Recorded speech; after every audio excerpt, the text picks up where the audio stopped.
French toast ছোট বড় সকলেরই পছন্দের একটি খাবার। ঘরে পাউরুটি থাকলে বাচ্চাদের টিফিনে কিংবা বিকেলের নাস্তায় ফ্রেঞ্চ টোস্ট তৈরি করা মায়েদের প্রথম পছন্দ। আজ তৈরি করব একটু ভিন্নভাবে সেই ফ্রেঞ্চ টোস্ট। তাহলে চলুন শুরু করা যাক। একটি বাটিতে প্রথমে নিলাম 2টি ডিম, 2 টেবিল চামচ চিনি। আপনারা চিনি খেতে না চাইলে চিনি স্কিপ করতে পারেন। 2 টেবিল চামচ ফ্রেশ ক্রিম,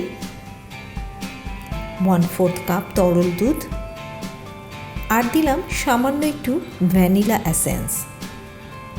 এবার এগুলো ভালোভাবে মিক্স করে নেব।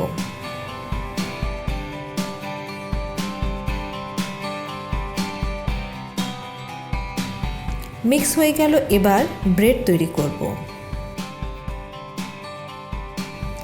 3 পিস ব্রেডের সাইড কেটে নিচ্ছি সমানভাবে।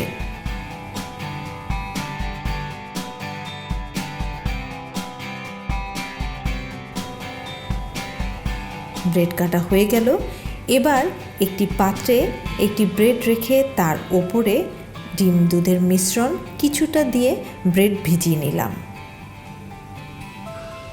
তার উপর রাখলাম আরও 1 পিস ব্রেড এবং একইভাবে ডিম দুধের মিশ্রণ দিয়ে ব্রেড ভিজিয়ে নিলাম। এভাবে বাকি ব্রেডটিও ভিজিয়ে নেব।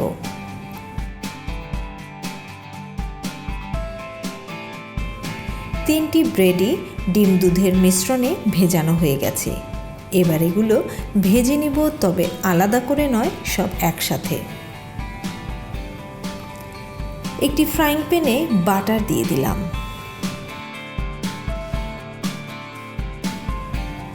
বাটার মেল্ট হয়ে গিয়েছে, এবার এতে দিয়ে দিলাম 3টি ব্রেডই একসাথে। চুলার ফ্লেম এই পর্যায়ে একদম লো রেখে ধীরে ধীরে এটা ভাজতে হবে, যাতে ভেতর পর্যন্ত ভাজা হয়।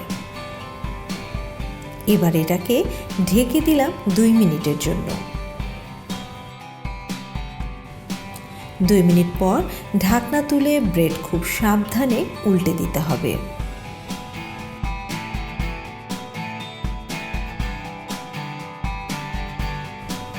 আবারও ঢেকে দিলাম 2 মিনিটের জন্য।